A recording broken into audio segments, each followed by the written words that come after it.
Hey guys, Josh here from Thorny Jams. Welcome back to Ideas for Musicians. Today I just wanted to touch briefly on my creative workflow. What is a creative workflow, you ask?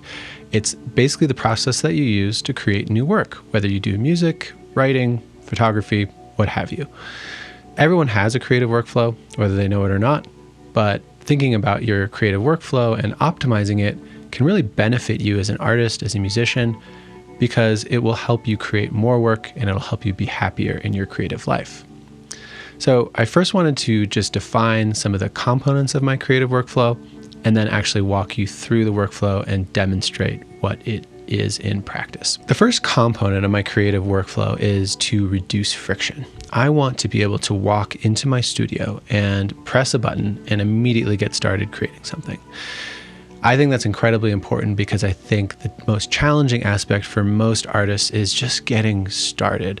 Once you start, you'll find that within the first 10 minutes or so, some idea will pick up, some inspiration will hit you, and it'll be really easy to keep going for the next few hours. If I have to drag an instrument out of a closet, or if I have to, tweak a bunch of wires to get something to the point where I can start playing, it's really going to disrupt things and probably mean I won't get started at all.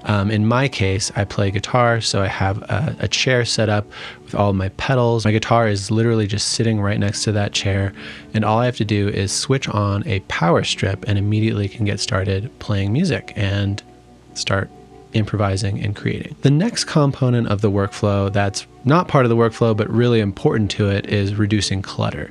So in my space, I'm constantly organizing. My wife makes fun of me all the time for it. I'm cleaning it, I'm changing things around, I'm getting rid of things, I'm adding things. The reason for this is because I believe anything that doesn't serve your creative process is a disruption to the creative process. So if you have a bunch of garbage in the way of where you like to play music, if you just have a bunch of dust on the ground all the time, that can be a huge problem. So I go through these waves where sometimes everything's very cluttery and messy, and then I do a big clean out, and that's always going to happen. That's okay. It's going to get messy. That's part of creativity. But the point is to always be reducing that clutter, always thinking about how you can be more of a minimalist in your approach to your creativity. The next piece that I want to touch on is flexibility. So there's a lot of ways that I like to be creative, specifically with music. I play 4 or 5 different instruments. So what I want to do is make it possible for me to pick up any specific instrument I want in any given day and immediately start playing based on kind of what I feel like and what inspiration hits me that day. The counterpoint to that would be basically to have everything set up to just do one thing, when it might be possible to rearrange your workspace in such a way that you can do many things based on how you feel that specific day. So some of these other points are going to get a little bit more specific to music. So I like to create music. And the way that I like to create music is by staying out of my DAW, my digital audio workstation, as much as possible. Some musicians find the digital audio workstation to be an inspirational place to work. I do not. I find it a very uninspirational place to work. I really only use the digital audio workstation to finalize an idea. Once I'm ready to record it into the computer and start mixing a song, that's the point where I'm going to put it in there. Beyond that, I have a looper set up. I also have a tape machine set up in my workspace so that I can literally jot down and record ideas without ever having to open the computer. If I want, I can even record the track to tape and do some tweaks to the tape itself before exporting it to the digital audio workstation. I find that setup works really well for me to encourage my creativity and avoid disruptions that naturally come with opening the computer.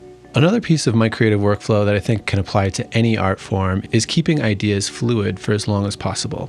Rick Rubin talks about this a lot in the book that he just released, basically not listening to a demo as if it's the final song, but thinking about it as a fluid idea that's still being developed, maybe listening to it once or twice, but not letting it kind of settle in and solidify as an idea before it's actually done. Another benefit to keeping ideas fluid for as long as possible is not letting the stakes get too high. So if you sit down at the piano like you're this great composer and you're going to create a symphony on the spot, that creates a lot of pressure. So every note kind of has that weight to it and that pressure.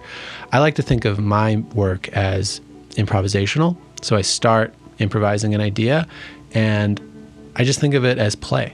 until I'm ready to solidify it into a song.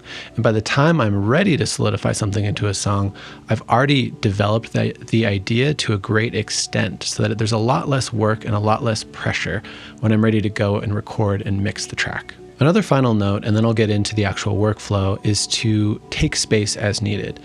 This might sound kind of airy-fairy and like it doesn't apply practically to music, or maybe it's lazy, but in reality, it's the most helpful thing in the world, at least for me, when I'm looking to create work. If you're in the process of writing a song and you hit that wall of exhaustion, and you're kind of losing track of your ideas, you're losing focus, you're really not able to come up with anything new, that might be the point at which you step away from the song, and it's amazing what a night of sleep can do as far as coming back to that idea. When you come back the next day, you'll probably have your Sketchpad still open, you'll have the song queued up on your computer or something to that effect.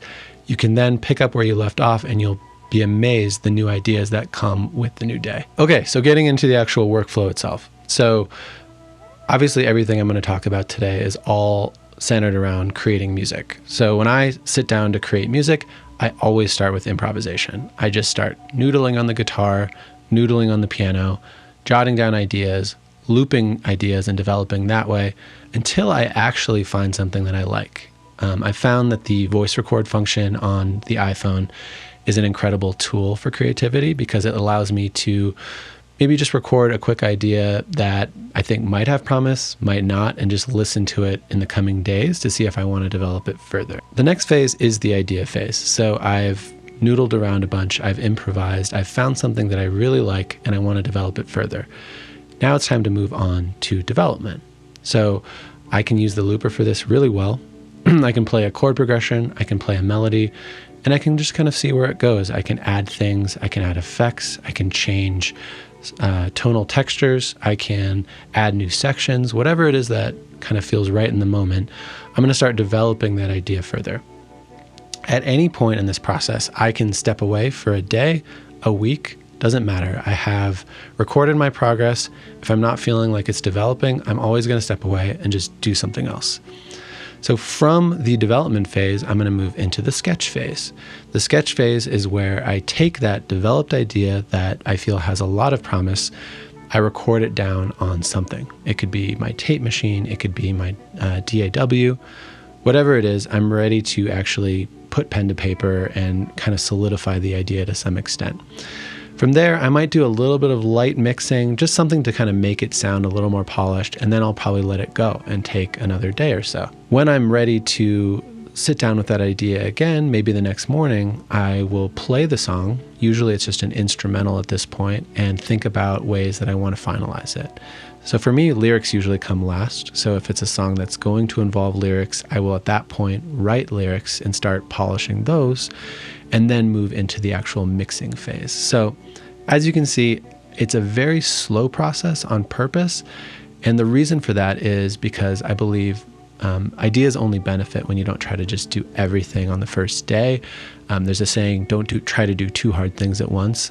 I've found that to be very true in my case. If I try to do two hard things at once, I get overwhelmed. Whereas, trying to create a polished song is difficult. It takes time.